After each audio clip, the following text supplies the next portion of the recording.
This is a summary video for the third topic in AQA A-level Chemistry, which is the bonding topic, and specifically how you work out the shape of a molecule and also the name of that shape and the bond angles.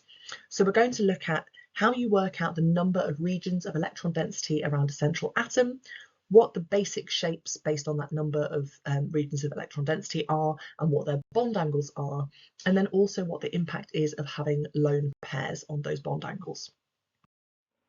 In order to work out the shape of a particular molecule, we first need to identify the central atom and figure out how many regions of electron density there are around that atom. This could be bonding pairs of electrons, it could be lone pairs of electrons. It's basically places that we might find electrons. In order to help you to do this, you want to start off by thinking about how many valence electrons or outer shell electrons that central atom has. And you can use the group number to identify this. It's worth being aware that everything in group 0 that is bonding is going to have 8 electrons in its outer shell. Sometimes people get a little bit confused about this. Next, we're going to think about how many single covalent bonds that atom is making. So we've got all of the valence electrons already, and then for every single covalent bond, we're going to add another electron. Then we're going to think about the overall charge. So if the structure is uncharged, then we don't need to do anything. But if this is a compound ion, if it has a negative charge, we're going to add electrons up to the number of the negative charge. And if it has a positive charge, we're going to subtract electrons. Finally, you divide the number of electrons by 2 to find the number of regions of electron density, assuming that there are no double bonds. If you did have double bonds and you knew that they were there, say something like carbon dioxide, then you would need to divide by 4 because there are 4 electrons in a double covalent bond. But realistically, you don't need to worry about that for the AQA exams. So let's pause after that first bit of information to make sure that you are confident calculating how many regions of electron density each one of these molecules or ion has. So pause the video, write down what you think the answer is for each one, and then unpause and we'll go through them. First of all, methane is quite straightforward. Carbon is in group 4. It's making 4 single covalent bonds to the 4 hydrogen atoms. There's no overall charge, so 4 plus 4 is 8, and 8 divided by 2 is 4 regions of electron density. Next up, phosphorus is in group 5. It's making 5 single covalent bonds to fluorine, so that gives us 10. Again, there's no charge. 10 divided by 2 is 5. Arsenic is also in group 5, also making 5 single covalent bonds, also has no charge, so again has 5 regions of electron density. Next up, this ammonium ion. Nitrogen is in group 5. It's making 4 single covalent bonds, so that would take us up to 9, but then it has a single positive charge. So we need to subtract an electron, which takes us back down to 8. Then 8 divided by 2 gives us 4 regions of electron density. The next one is a little bit mean. Xenon is in group 0. That means it's going to have 8 electrons in its outer shell before it does any bonding. It's then making 6 single covalent bonds, so 8 plus 6 is going to be 14, and 14 divided by 2 is going to be 7. We don't really see these in the AQA specification. Next up, we have this rather strange ion that contains 3 chlorine atoms. Chlorine is in group 7, so it has 7 electrons in its outer shell. It's then making 2 single covalent bonds, 1 to each of the other 2 chlorines, which takes us up to 9. And then the overall ion has a negative charge. So we add 1 more electron, which takes us up to 10. 10 divided by 2 is 5 electrons. So this chlorine is going to have 3 lone pairs in addition to its 2 bonding pairs in those 2 bonds. Next, we've got sulfur in group 6, making 6 single covalent bonds. So 12 divided by 2 is 6. Then xenon, we've already said, is in group 0 and has 8 electrons in its outer shell. 8 plus 4 divided by 2 is going to be 6. Krypton is also in group 0, so it also has 8 electrons in its outer shell. It has 2 single covalent bonds to fluorine atoms. That takes us up to 10, so that gives us 5 regions of electron density again, 2 bonding pairs and 3 lone pairs. And then lastly, boron is in group 3. It's making 3 single covalent bonds, so that gives us 6 electrons, and 6 divided by 3 gives us 3 regions of electron density. How did you get on? To describe why it is that molecules are a certain shape, we use something called valence shell electron pair repulsion theory, or VSEPR for short. Valence shell means the outer shell, so we're thinking about the electrons that are furthest away from the nucleus. And the importance of the repulsion is that, as you already know, objects that have the same charge, like two negative electrons, are going to repel each other. But not just that, all bonding pairs will repel each other equally, while lone pairs will repel more strongly than bonding pairs. And this is going to be important when we start thinking about molecules that contain lone pairs of electrons and how this slightly changes the bond angle.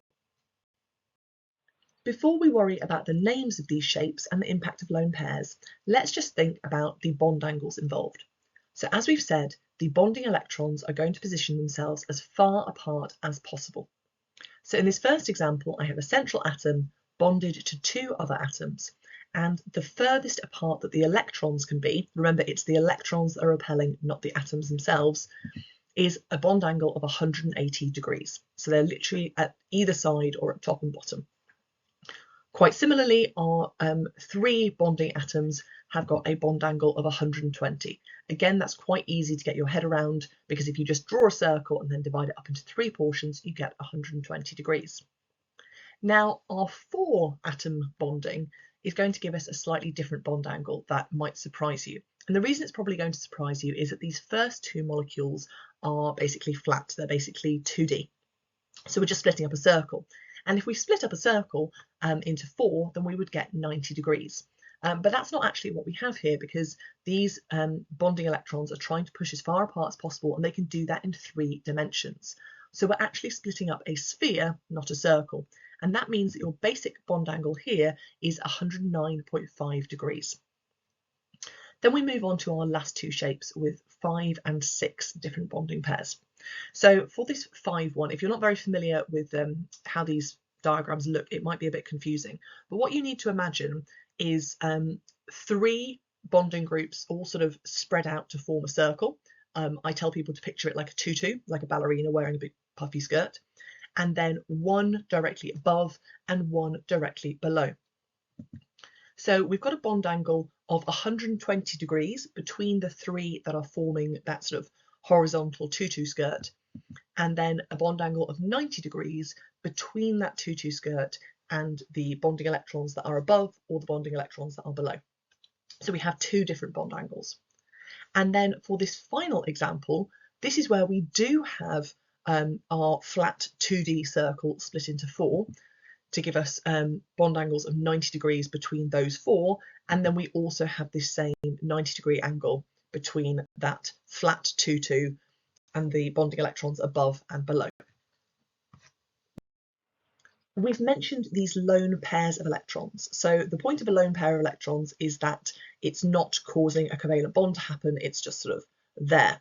And those lone pairs of electrons repel one another more strongly than the bonding pairs do. So this means that the lone pair is going to push any bonding pairs further away.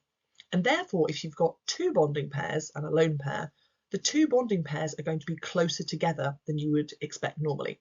Not because they're attracted to each other, but because they're both being repelled so strongly by the lone pairs. So in each instance that you have a lone pair, you're going to subtract 2.5 degrees from the sort of original bond angle if all of these electrons were bonding electrons. Now we can start to name our shapes, and it's important to be aware that we're going to identify the original shape based on all of the electrons surrounding that central atom, but we're then going to give it its final name based on just the bonding pairs. So if we've got lone pairs involved, that's going to slightly adjust the bond angle, and it's also going to slightly adjust the name. So we'll start off with just our basic situation where we only have bonding pairs. Our first molecular shape is the linear shape. So this molecule that contains one central atom with 2 atoms bonded to it and a 180-degree bond angle, that is a linear shape.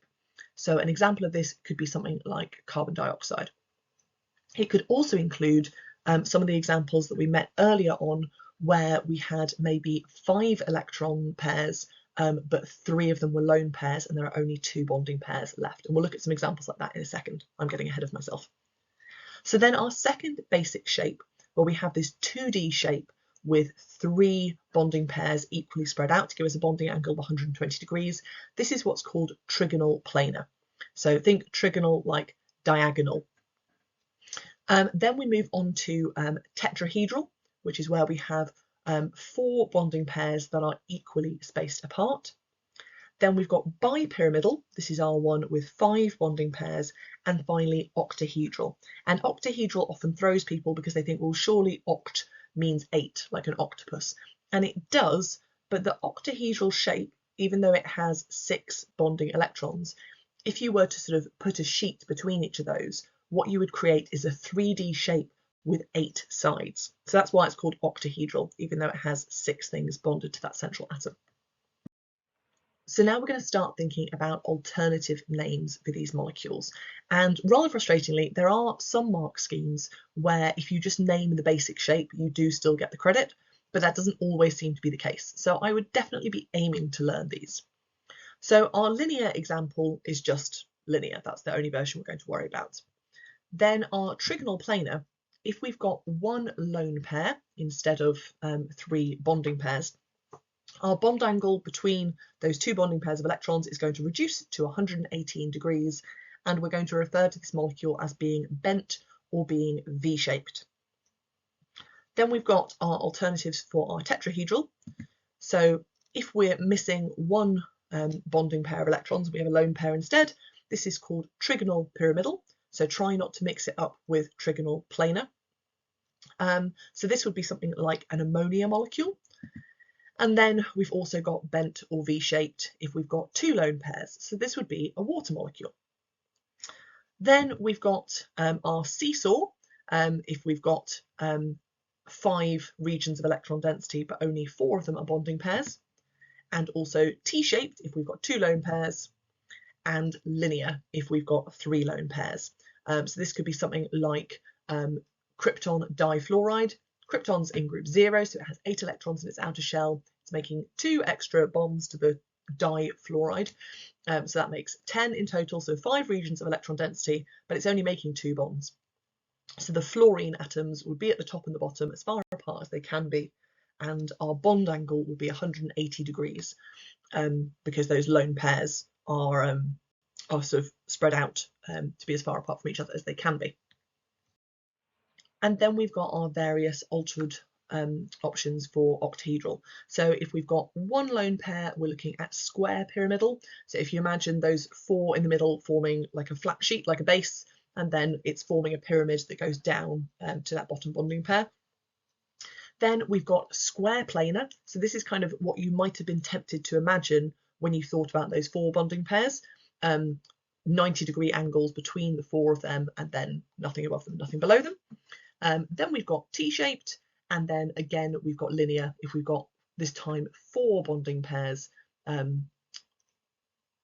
lone pairs around the centre and our bonding pairs above and below there. So we've still got a bond angle of 180 degrees. So before we stop, I've got 3 examples for you for us to work through together. So for each one, pause the video, write down what you think the answer is, and then we'll go through it. So we know that arsenic is in group 5 and it's making 5 single covalent bonds, which gives us 10 electrons in total. There's no charge, so we don't need to worry about that. So we do 10 divided by 2, and that's going to give us 5 regions of electron density. So therefore, our bond angles are going to be 120 degrees and 90 degrees because we don't have any lone pairs, and our overall shape is bipyramidal.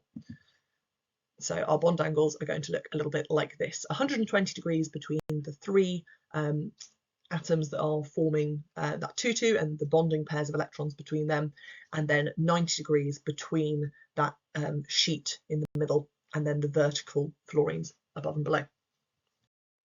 This is quite a nice one. So predict the bond angle in difluorocarbene, which is CF2, and then explain why this angle is different from that in BF3. So I'm going to start off. Carbon is in group 4. It's making 2 single covalent bonds, so that gives us 6 electrons, and then there's no charge, so that just stays as 6 electrons. Divide it by 2 and we get 3 regions of electron density.